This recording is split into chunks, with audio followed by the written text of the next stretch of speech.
کی خدمت میں عرض کرتا ہوں جو حالت احرام میں حرام ہیں انہیں آپ بغور ذہن میں رکھیں۔ مرد کے لیے سلا ہوا کپڑا پہننا، لیکن عورتیں سلا ہوا کپڑا ہی پہنیں گی۔ کسی بھی چیز سے سر ڈھانپنا، لیکن عورتوں کے لیے سر ڈھانپنا اب بھی لازم ہے۔ دستانے پہننا، لیکن عورتوں کے لیے یہ بھی جائز ہیں۔ موزے یا ایسے جوتے پہننا جو قدم کی درمیانی ابھری ہوئی ہڈی کو چھپا لیں، عورتوں کے لیے اس کی بھی اجازت ہے۔ جسم، لباس یا بالوں میں خوشبو لگانا، الائچی، لونگ وغیرہ خالص خوشبودار چیز کھانا یا آنچل وغیرہ میں باندھنا، ہاں اگر یہ چیزیں سالن میں پکا کر کھائی جائیں تو اب حرج نہیں، چاہے خوشبو ہی کیوں نہ دے رہی ہوں۔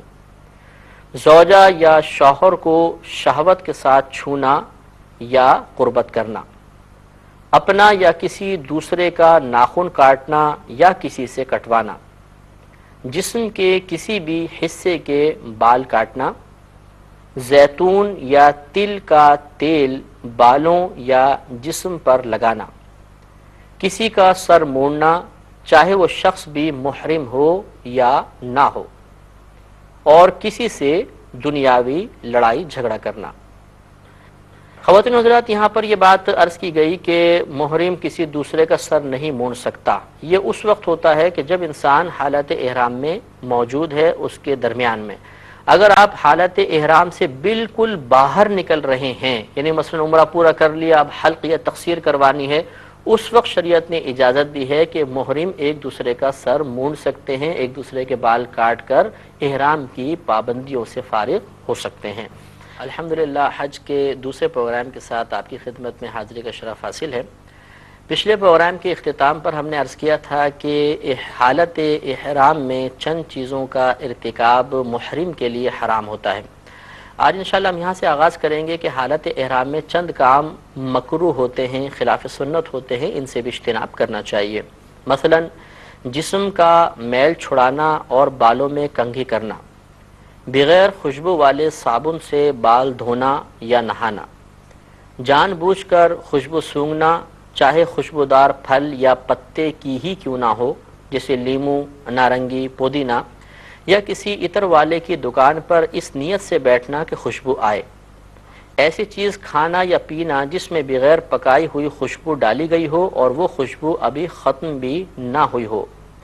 غلاف کعبہ کو سر یا چہرے پر لگانا، ہاں عورتیں سر پر رکھ سکتی ہیں، لیکن چہرے پر رکھنے میں احتیاط ان پر بھی لازم ہے۔ عام حالت میں اجنبی مردوں سے پردے کے لیے چہرے کو کسی گتے یا پنکھے وغیرہ سے چھپائیں۔ منہ کا کوئی بھی حصہ کپڑے سے چھپانا یا تکیے پر اوندھے منہ لیٹنا، بغیر کسی عذر کے جسم پر پٹی باندھنا، صرف تہبند کسنے کی نیت سے بیلٹ یا رسی وغیرہ باندھنا، ہاں اگر پیسے وغیرہ رکھنے کی نیت سے باندھا تو حرج نہیں، جیسا کہ ہم نے ابھی عرض کیا تھا۔ تعویذ باندھنا، ہاں اگر بغیر سلے کپڑے میں لپیٹ کر گلے میں ڈال لیا تو حرج نہیں۔ بازو میں باندھنا منع ہے، لیکن عورتیں سلا ہوا تعویذ گلے یا بازو میں باندھ سکتی ہیں۔ رفو کیا ہوا یا پیون لگا ہوا کپڑا پہننا اگرچہ بے سلا ہو۔ حالت احرام میں جائز کام یہ ہیں: بغیر خوشبو والا سرما لگانا، مسواک کرنا، میل چھڑائے بغیر غسل کرنا، کپڑے دھونا، کسی چیز کے سائے میں بیٹھنا یا چھتری استعمال کرنا، داڑھ اکھیڑنا، اگر کسی وجہ سے ناخن ٹوٹ گیا تو اسے جدا کر دینا، چوہا، چھپکلی، گرگٹ، سانپ، بچھو، مکھی، مچھر وغیرہ تکلیف دینے والے جانوروں کو مارنا، سر یا گال کے نیچے تکیہ رکھنا، کان کپڑے سے چھپانا، خوشبو کی ملاوٹ سے پاک ناریل کا تیل جسم پر یا بالوں پر لگانا، آئینہ دیکھنا، ہوائی چپل پہننا اور نکاح کرنا۔ خواتین حضرات، جب آپ کا جہاز فضا میں بلند ہو جائے، آپ نے احرام کی نیت کر لی ہے، عمرے کی نیت کر لی ہے، کیونکہ جب جدہ جاتے ہیں تو درمیان میں ایک مقام آتا ہے جس کو کہتے ہیں یلملم۔ ہندوستان پاکستان کے حاجیوں کے لیے یہ میقات ہے۔ تو چونکہ جب جہاز جا رہا ہوتا ہے تو عموماً پتہ نہیں چلتا، ویسے بسا اوقات جہاز میں بھی اعلان کر دیا جاتا ہے، لیکن اس سے پہلے ہی آپ نیت کر لیں۔ آپ کا سفر طے ہوتے ہوئے انشاءاللہ عجیب و غریب کیفیات، جو پہلی دفعہ سفر حج کر رہے ہوتے ہیں، ایک عجیب کیف، ایک عجیب سرور ہوتا ہے۔ آپ جدہ میں اتریں گے، جدہ میں کسٹم شیڈ سے فارغ ہو کر پھر آپ کو مدینۃ الحجاج ایک مقام حاجی کیمپ ہے، وہاں پہنچا دیا جائے گا۔ وہاں پر جو ضروری کارروائیاں وغیرہ ہوتی ہیں اس میں بسا اوقات 7-8 گھنٹے لگ جاتے ہیں، بسا اوقات اس سے بھی زیادہ لگ جاتا ہے۔ تو صبر و تحمل کا دامن تھامنا بہت ہی ضروری ہے۔ زبان سے کوئی شکوہ نہیں نکلنا چاہیے، غصے کا اظہار نہیں ہونا چاہیے، کسی سے لڑائی جھگڑا نہیں ہونا چاہیے۔ بڑے صبر و سکون کے ساتھ یہ سوچ کر کہ اس وقت ہم اللہ تبارک و تعالیٰ کی خصوصی رحمتوں کے سائے میں ہیں، اور اللہ تبارک و تعالیٰ کی رحمت خاص طور پہ ہمارے جانب متوجہ ہے، اور ہمارے کسی بھی غلط فعل کے ارتکاب سے اس توجہ میں کمی آ سکتی ہے۔ اس کے بعد یہ یاد رکھیے کہ وہاں سے آپ کے معلم جو ہوں گے وہ آپ کو انشاءاللہ مکہ المکرمہ پہنچائیں گے۔ جدہ سے مکہ، مکہ سے مینا، مینا سے عرفات، پھر مزدلفہ، پھر اس کے بعد مکے سے مدینہ شریف تک جتنے بھی اخراجات ہیں سفر کے، یہ ٹرانسپورٹ کے، یہ تمام آپ سے وصول کیے جا چکے ہیں، لہذا اس میں آپ مزید کچھ پیسے وغیرہ نہیں دیں گے۔ جب آپ مکہ المکرمہ کے قریب آئیں تو ذہن کے اندر یہ تصور لے کر آئیں کہ ان قریب ہم اس شہر میں داخل ہونے والے ہیں جہاں کے چپے چپے پر نبی کریم صلی اللہ علیہ وسلم کے قدموں کے نشانات ہیں۔ پھر اپنے سابقہ زندگی کے قصوروں کو یاد کرتے ہوئے، اپنے گناہوں پر نادم ہوتے ہوئے، ہو سکے تو روتے روتے داخلہ ہونا چاہیے۔ انشاءاللہ اللہ تعالیٰ کی رحمت مزید متوجہ ہوگی۔ اب اس کے بعد آپ پہلے اپنے ہوٹل وغیرہ میں جہاں پر بھی آپ ہیں وہاں پر آپ پہنچ کر آرام سے اپنے سامان وغیرہ رکھ دیں، اور اس کے بعد اب آپ عمرہ کریں گے۔ جب آپ مسجد حرام میں داخل ہونے لگیں تو باب السلام سے داخل ہونا مستحب ہوتا ہے۔ آپ اندر داخل ہو جائیں، وقت مکروہ نہ ہو تو تحیۃ الوضو بھی آپ ادا کر سکتے ہیں۔ جب کعبۃ اللہ پر پہلی نگاہ پڑھے تو کوئی بھی اچھی سی آپ دعا مانگے، مثلا یہ دعا مانگ لیں کہ اللہ تعالیٰ جب بھی میں دعا مانگوں تو اسے قبول فرما لیا کر۔ دعا مانگنے کے بعد اب آپ عمرہ کریں گے۔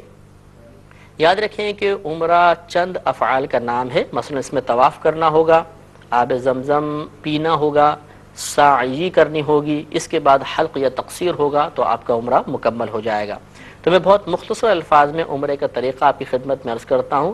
سب سے پہلے آپ حجر اسود معلوم کر لیں کس کونے پر ہے، وہاں پر آپ پہنچ جائیے۔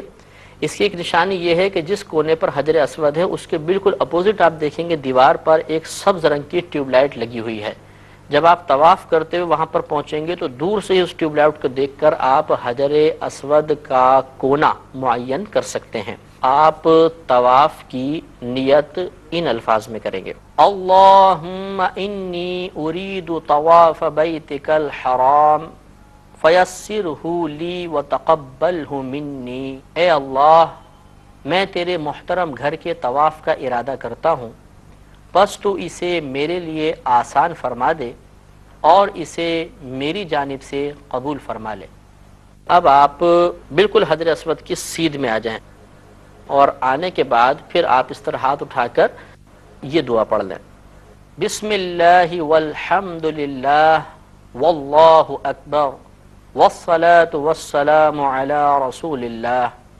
اللہ کے نام سے ابتدا کرتا ہوں اور تمام خوبیاں اللہ عز و جل کے لیے ہیں، اور اللہ کے رسول پر رحمت و سلامتی نازل ہو۔